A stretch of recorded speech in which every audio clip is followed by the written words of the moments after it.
They're the ones who experience the consequences. Our juvenile code protects the young ones. We can intervene quickly. They're our priority, the young ones. But the adolescents and the teenagers, once they get older, you're right, we don't have them as a priority. And number one, our juvenile code, we do not have jurisdictions of our juveniles, right? So we are still working on this updating, upgrading, revising the juvenile code, but we haven't completed it yet. That will be in Jim's committee. And I know that they're working on it hard, but when they have these meetings in the community, nobody's showing up. When they have the meetings, even in our programs, where our own programs aren't showing up. Council's not even showing up. We all have a responsibility to this. On the prevention, early intervention side, from the Education and Employment Committee, we've been working on getting a Boys and Girls Club into this area. We presented this, you know about this as well, and I was going to present on it last week about a proposal to pick a pilot spot here on the reservation. That's only one thing. The other is, as you know, Benny's been beating down the doors with all the community centers about, let's be consistent, you know. Keller has some awesome things happening over here with kids. This is a home. This center is a home for many of those kids. And we don't do that with all the centers. The Spelum has some awesome things going on. It's just that we're inconsistent with the type of services and activities available for our young people. Benny's saying prioritize. So the attendance program, who is now working in the schools and has youth coordinators and also has education backgrounds, they actually have pulled in all of their youth coordinators, and they're going to be active in making sure activities are happening, and there's a link between the schools that our kids spend most of their time in, the majority of their time more than home, if they're not sleeping, and the community centers. These are all healthy things that we're looking forward. This has been 1 year that all this has happened, and right now I'm very proud about the action, the efforts, and the commitment by this council on doing something. Indian Child Welfare, the Child Welfare Program, that's a program that I believe that we all need to be more supportive of. We need to expand the services. We haven't recruited foster homes since back when Liz was there, knocking on doors. So, I mean, I'm serious.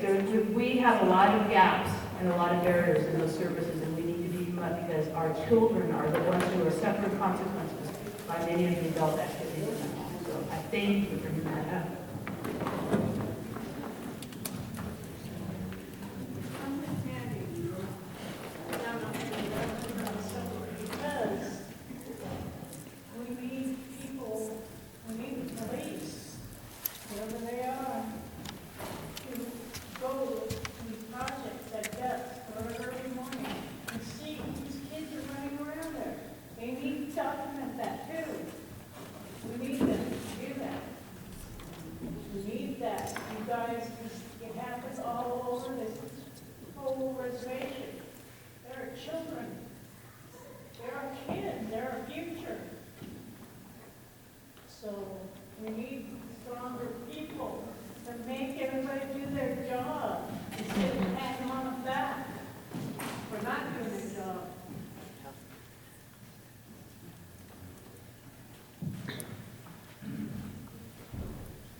Yes, no, yes, again. Go ahead.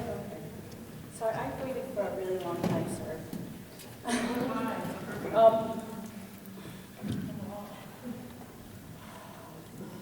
One of the things I also wanted to mention is everybody was talking about descendants and how we're not doing a whole lot for them and how they're kind of shut out. The thing is though, we count them for our grant monies. We count them for all of that stuff, but we don't do anything for them. There's kids that are descendants that end up with no parents, end up in the foster care system, graduate out of it, and they can't turn to the tribe for nothing. There's descendants that, you know, if we're taking monies for them, then we should be doing something to benefit from them. I'm not saying give them money. Do something for them. You can't do it because there's no monies, and you want to say that it's going to cost us an arm and a leg. Do something different. Collect books, collect clothes. Hand them out to all the other kids that are on all those other reservations as well as our reservation, because our members are everywhere. and it's just not right. I want to know where you guys stand on that. I mean, do you think that we should be doing a little more for our descendants since we definitely count them in our numbers?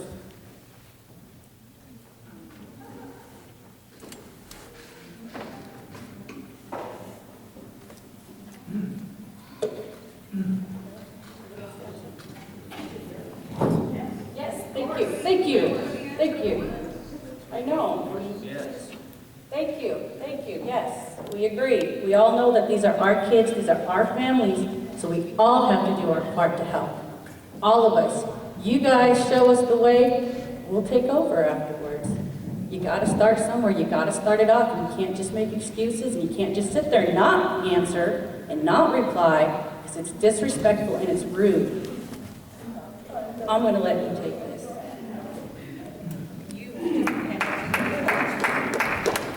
Francis, is there two on? I got it, Dad. You got it, and Liz? After Liz is girls or done? Thank you, Francis, and thank you, council, and thank you, tribal members.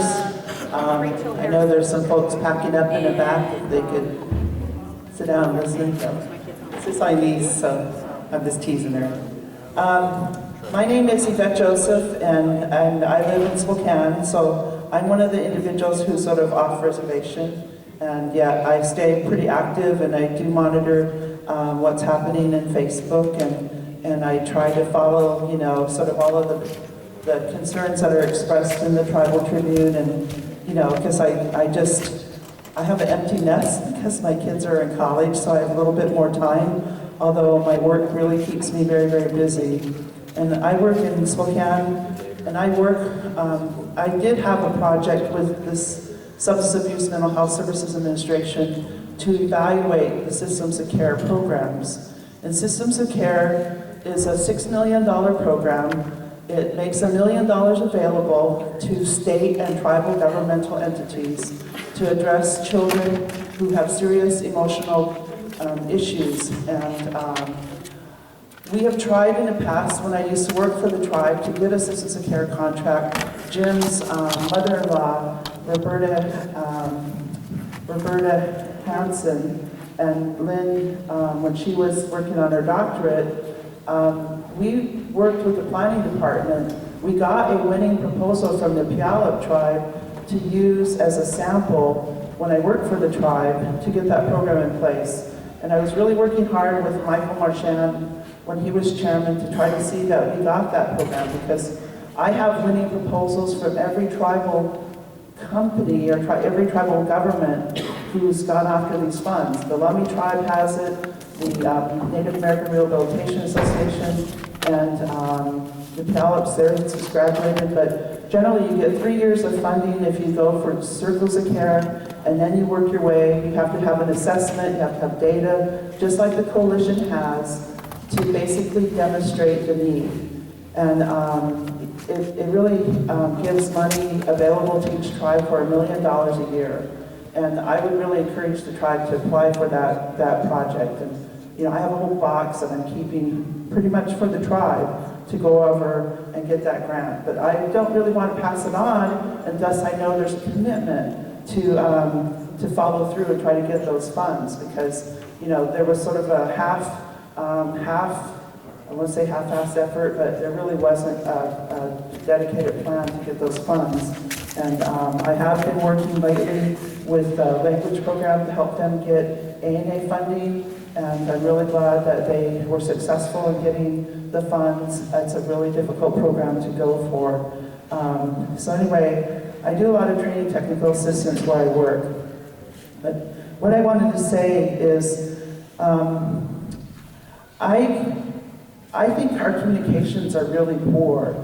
I think that what Jim presented today was really good, but I think that apart from your usual sort of monthly updates, I do think that there needs to be a system or a mechanism established, and I'm glad Francis is where he's at, because I think that you need to have like legislative coordinators. I spent 8 years working for the United States Senate, And our elected officials couldn't do their job if they didn't have staff who follow up and do the work. Now, I know you sometimes expect that the program managers are going to do that, but you don't have somebody working as a legislative correspondent responding to the tribal members' needs. And I do think that you need to use these quam monies for organizational development. I think you need to have somebody for each district who is the person who's the Q&A person, who answers the issues that are, questions and concerns from your constituents. And then, to have a log that registers those letters or calls or information, and then have somebody follow up with response. It's just a simple courtesy. That's how businesses operate. That's how politicians operate, at least on Capitol Hill. And I would highly encourage the tribe to set up some kind of communications link so that there isn't, a lack of transparency. What Mandy presented in terms of the data, all of these forms, I didn't know about those. I know about the one to get the taxes waived for your car, but I didn't know about any of the others. And those should be posted online. Those should be available. And I know you have the Tribal Tribune now on Facebook. I could show you communications information that says that is the mode of social media that the tribes prefer, although I myself really like Google and I think Twitter's better. But we need a way to do that. And in that communication, I think that what we need to do as a tribe is begin to recognize the achievements of our people. So I think we don't do enough to advance our people. We don't do it, I think, enough to pat them on the back. I don't think that we do I think CPEC has the employee of the month, or something like that. But I don't even know if that's active anymore because I don't see that anymore. And I don't think the tribe has ever had that. And I think that, when you build this new facility, that you have a parking space for the employee of the month and give them incentives and give them bonuses. The Coeur d'Alene tribe, the reason they're so successful and the reason that they do such a good job is their tribal government decided to reserve 2% of their net, profits and give that back in terms of employee incentives to their staff. And they do that to make certain that they're good in terms of customer service. I don't know if we have that. I spent a little bit of time last night at the casino because I went to my mom's house and it was my birthday, so not yesterday, but the 10th. And I just wanted to see how customer service was there. And there really wasn't too much hospitality. But I think that if the tribal employees knew that they were going to get, little perks and little benefits for being good employees through incentives, that maybe they would do a better job. And I think, though, that has to transcend not only to our employees, but to our kids and to our community members. And so I think that any tribal member that works for us or goes to school, any of our kids, if they get an A in their class, if they get an A, they should get $50 gift certificate or $50 in their little trust account. Give them a means to use that money to advance themselves, to buy a book or to buy, an iPad, who knows? But I do think that we need to give at least $50 to $100 for every one of our children that get A grades. And I think that should be applying to those who are in college as well, because we're not giving enough. I have 2 kids who are in college, and I know my son gets almost straight A's, and he's planning to become a doctor. My daughter is hoping to become a veterinarian, and they're working really hard, but nobody gives them a pat on the back, except for me and my family. And I just think that it's really important to incentivize academic achievement, because we said that quam money was going to be used for that purpose, but the amount of money made available to kids who are pursuing college is the same damn amount that was available to us, I think, when I went to graduate school. And that was probably some time ago. So I'm going to ask each of you, and I'm going to ask the HHS or the Education Committee to actually make a report about the number of tribal members who've graduated. I mean, you can go back and look at every person who's gotten scholarships and see what their degree is and what they're doing now, and then try to find out from them what would their interest be. You know, there doesn't have to necessarily be a job skills bank. We just need to get in touch with those tribal members who have degrees in engineering or medicine or physics or education and see what they want. We never make contact with any of our graduates. The education department doesn't follow up, you know, and necessarily give blankets to all of the graduates either, because my 2 kids haven't gotten theirs. But that seems to be the one thing that we do, is we give them a nice Pendleton blanket, but we don't ever follow up to see what they can do in terms of coming back to work for our people. So I just would like to see an education report. You know, what are we doing in terms of comprehensive investment in our people? And what are they doing to possibly come back to work for our tribe? And what could we do to bring them back to work for our tribe? So with that, I mean, I think we need to start recognizing the accomplishments of our people a little bit more. And I think that we need to also do another thing. Besides the communications police, the follow-up that happens with communications. I really think that the tribal council need to do this, because when I spent those 8 years in Capitol Hill, when I spent the 8 years with the National New Health Board, I've watched very closely, you know, the tribes who've succeeded and who are very successful and have government contracts now with NASA and are doing all kinds of good things for their people. And one is the Salish Kootenai. They didn't just bring their tribal leadership, they brought their program managers to their meetings on Capitol Hill. They're the ones who follow up and do all of the work with the staff to get the connections, to get the funds, to make their programs better. And a lot of them use their self-governance money or their self-determination money to do that. I don't know why we haven't compacted the BIA. You know, we don't even have a superintendent here, and it's her fiduciary, or, you know, it's her responsibility to be here, because this is a meeting with the membership. And even though there's a government shutdown, and I don't know the thing about the flag, we're asking each other, what's going on with the flag? We have veterans who serve, and you know, it doesn't matter if you keep the flag furled like that. Seems like it should. But, you know, the BIA isn't here, and I don't think that that is appropriate, and I don't think that's right. So I think we should 638 the BIA and use those funds to advance our tribal government. Obviously, the amount of money that we're putting in contracts and grants is far exceeding what we have in the Enterprise Corporation. It's been growing. I know when I left the tribe 6 years ago, I think it was $58 million, and now it's what, he said $148 million.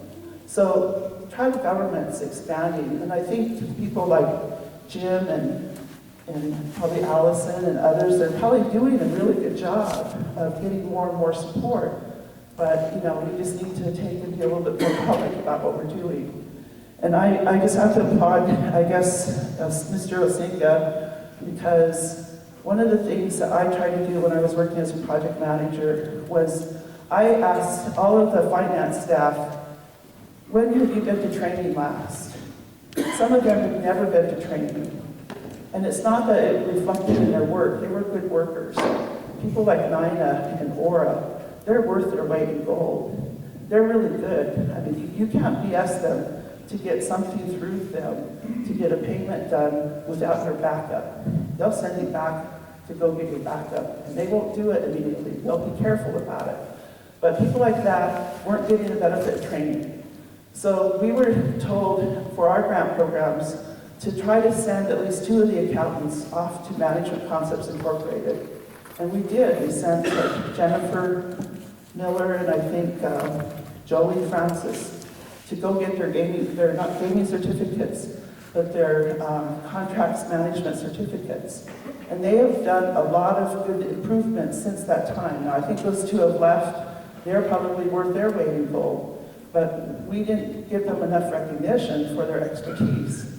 The contract grants and compliance position is so important, and we need to beef that up, because if we're not fulfilling the deliverables or the tasks or activities under our contracts and grants, we're going to lose major programs, and we don't want to do that. I mean, I think it's really important to build that part of the tribe up. And I have some questions as well about the audits, but I'll spend some time with Mr. Osinga and try to find out what that's all about. Because if people are abusing their credit cards, if they're abusing their travel, if they're abusing their privileges, you know, their travel advances or their pay advances, when they could probably just go to tribal credit and get a pay advance, you know, that is not appropriate, especially if they're working in leadership. And that's the final thing, is I really have a concern about conflict of interest. And I really do think, and last year I presented the Spokane Tribe's resolution, which requires mandatory drug testing of all of the tribal council. And they all signed it and agreed to it. And they are subject to periodic, you know, drug testing. And any employee that goes to work for the Spokane Tribe, even my kids, when they were 15, 16, and working for the Spokane Tribe with their summer employment, had to have a drug test before they could go to work for the tribal programs. You know, if 15 and 16-year-old kids have to do that, then by gosh, every employee, including our leadership, should have to do that. I have to just keep saying that over year, because you're managing a lot of our money, and let's see, you're doing a lot more to advance us, and I think it's been proven here today. But you know, if you're not at the very top being responsible, if you're not at the very top, you know, doing your best to watch out for our programs, we're not going to be successful. You know, the weakest link is the person who's going to take us all down, and we can't have that. We need you as leaders to be strong. We want to support you for national positions. We want to support you regionally. And I was pretty proud of the representation at Affiliated Tribes. I was there this year. I've been able to go there. I've been spending more time with the area health boards, because I work for the Keller Foundation. I'm a sole contractor for them, for our company. And I'm really proud because I got an 82% increase for the company this year because of that work.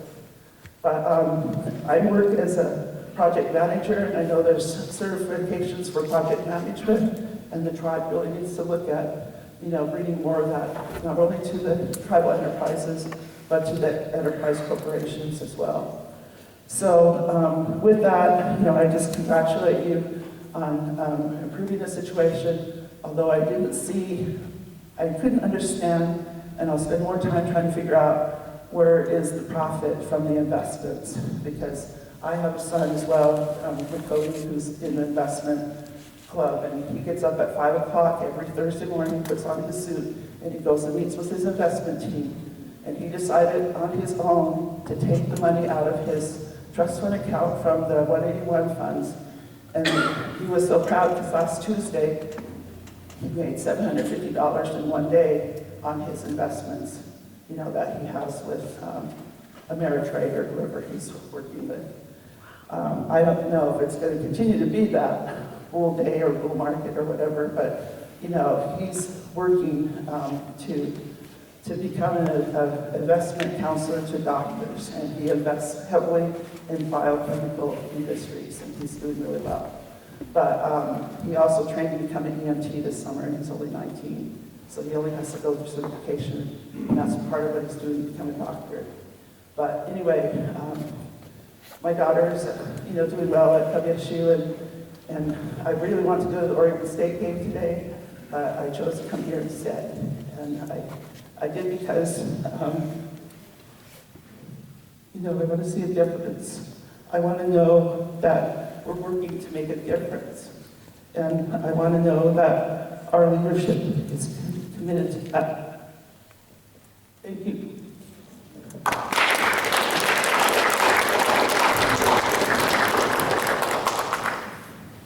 Last speaker.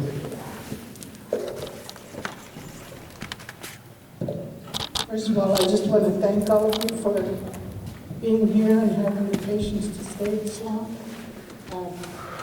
and hearing all the things that are suggested for improvement, and also the good thing you didn't get your heads put up sometimes, it might have came off there. But anyway, one of the things I wanted to let you know that what I wanted to talk to you about is, and it's just going to be brief, actually there's 3 things. The one thing is about the peacemakers. We have been doing very well in the different communities on that. But one of our problems is we have a hard time finding a place to meet. And with winter coming on, we used to meet out in the park, but it's going to get cold soon. We have a place at the community center, but we compete with a lot of the programs, so we don't always get that. And then we did go to IHS, and now they had a ruling from up above where we can't go there anymore. And I was going to see about Joe, see if we could use his meeting room sometimes over at CPEC headquarters, because I know they have a couple of conference rooms. And I did question them about it, but since they had that storm, they had it closed off and they had people in it, but I know it will be fixed at a later date. But we usually have about 6 or 8 people working at one time, and we usually have meetings every day, 1 in the morning, 1 in the afternoon. They go from either 9:30 to 11:30, and then from anywhere from 1 to 4. So we're in there, 2 different times, and we complete the whole thing. But that's one of the things that we've been doing with the community that are having problems. We're kind of working along with, we get referrals from the court system if they're having maybe custody issues, domestic violence, alcohol, drugs, whatever the problem may be. And they recommend they come to us, and we as a program do not make them because it's voluntary. We don't want them to come if they have to come. So it's strictly voluntary. So most of them have completed. We have completed 2 last week. We graduated 2 that started. And we had a big potluck. That was great. And we gave them out their certificates and gifts and all that, and it was great. So that's what I've been doing with people in OMAC.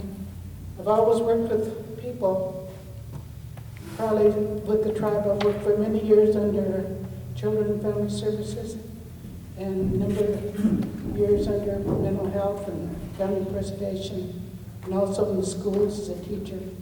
So and now I guess I got bored when I retired, so I started peacemaking. But one of the other things I wanted to mention, and it's briefly about the bingo. And that has been a sore spot for a lot of the elders. And it's not that what it is to us is not the bingo itself. It's the coming together, sharing, talking. A lot of people lost their other spouse, so they come down and they come down early, and then they visit and have dinner and play bingo. And now a lot of them don't know what to do, because that was their way out to socialize. And I wanted to tell this to you, Joe. I talked to Randy and different people. I'm trying to get a hold of you guys to meet with us. I had about 150 letters from all of the people. And granted, they were not all Caldwells. They were Canadians, they were from Tonasket, from all over that comes to the bingo, mostly elders. And they explained in their letter what it meant to them. But the letters did get burned up in the fire. But if you really want to see them, I made copies of them before I sent them. So that's one thing that we did have a while back. We stopped it from quitting, and then they called in somebody from Muckleshoot to help with the bingo, give us suggestions. I was on that board. There was probably 4 of us. And we went over all the things they talked with everybody there. That he gave 9 suggestions. And I wrote them all down. And they didn't do them. When I made the report, when I found out they were going to close, I had to find out from somebody in Canada on Facebook. They knew before we did. Granted, the people probably that worked knew, but the money was coming from the customers, the people. And we asked for a conference with you to just let us know how we felt. And we were going to fill that hall. We wanted it done for bingo. We'd have had a full hall. But nobody would respond. So that made us feel like we were nothing. Like they don't even pay attention to us. So that's what I would let you know from the elders.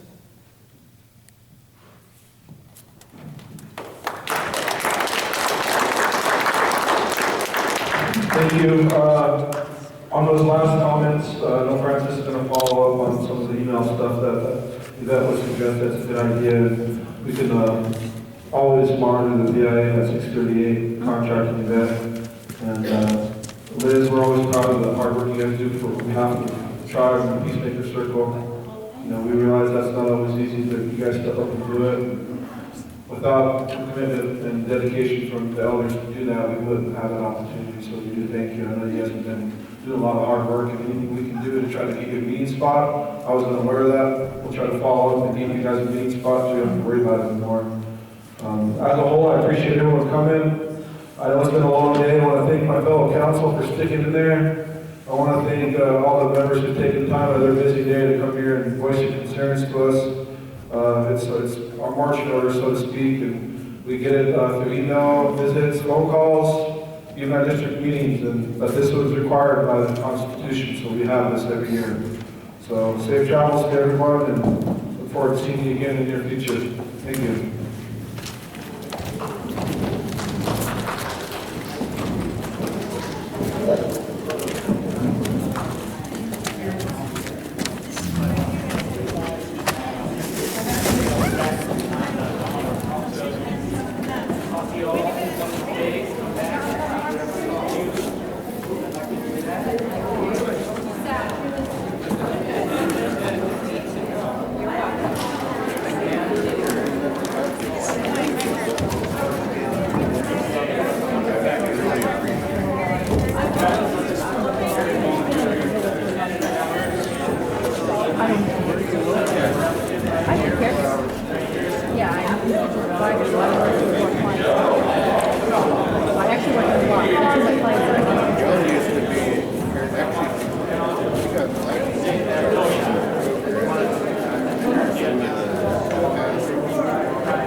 Thank you. It's hard because you're going against your own family, and it's just like, you know what? How much back in the day, I had a girlfriend sister in, and her kids got married. I ended up with a kid. I lost some of my cousins by talking to me. And it took them a few years. Oh yeah, I had sisters I hated. This day I often tell people for a whole year before I turn 50 days. I usually call my husband. To a bar, the kids are breaking out of the house. I want the telephone.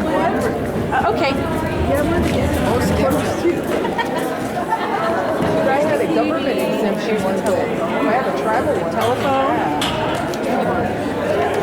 You got the direct This is the telephone.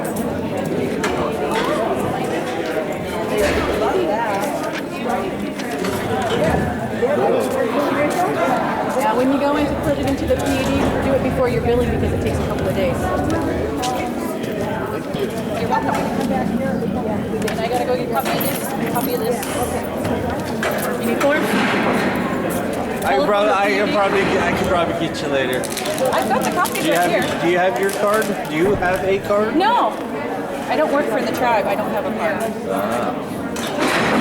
I have to make my own cards, and then my buddies steal them and hand them out. So that's why we don't carry cards. Really? Yeah. That's crazy. That's the, yep, the PED and the telephone. I get Nispelem Valley Electric. Does that work? So then you're already on the reservation, so you might already get your taxes exempt from that. I'm not sure. You can go and ask your PED. I go through Okanagan, so I don't know how it is on the reservation and if that still counts, but I'm pretty sure anybody who gets reservation services is that tax I'll have to exempt. ask them. And as far as telephone, You turn that one into whatever your cell phone service is. all cell phone service. Well, it's Okay. also home service on there as well. I'll hang on to that because I got the, I think it's AT&T. Yep, and that's what I'm doing, yep, and that's what I started saving a little bit of money, and I think it was like almost $15 a month. So, yeah, it's cash in What the kind of hand. issues are you having in Milan? Every issue? Mostly my biggest concern is these children, and that's what's really pissing me off because they're the ones that are suffering. Yeah, that was the thing. I heard somebody say something about that. You know, people covering their windows. Well, a lot of it is too. They don't want to be the ones that don't pay anything. They don't want to test it. My kids are being harassed and kids are going to beat your mom. They're going to beat your ass, you know? My mom's going to beat your ass. Mom's going to beat your ass. All this different shit. I'm just like, are you kidding? You know? I've worked with these kids for how long? And these kids, all these kids are always welcome to that. I did everything I could. So I started trying to get them out of the team. Man, a lot of kids, younger ones don't love it. Older ones are so my mom said, whatever, don't come over and get free clothes for me again, you know? And if you do it, go ahead. I'm not going to turn the light. Even if they're I said, you know how many phone calls I get from Keller? No, this is not.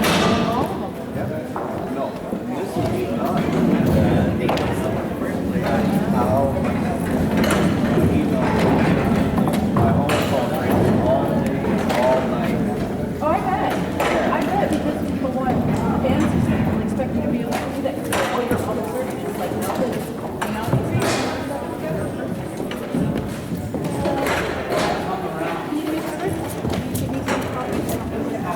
And I tried to answer every single one of those emails.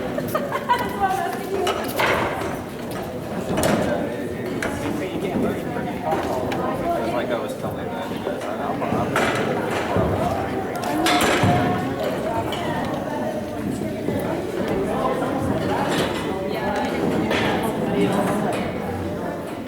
Yes, you know, I'm not up there to buy your house. I know what's happening.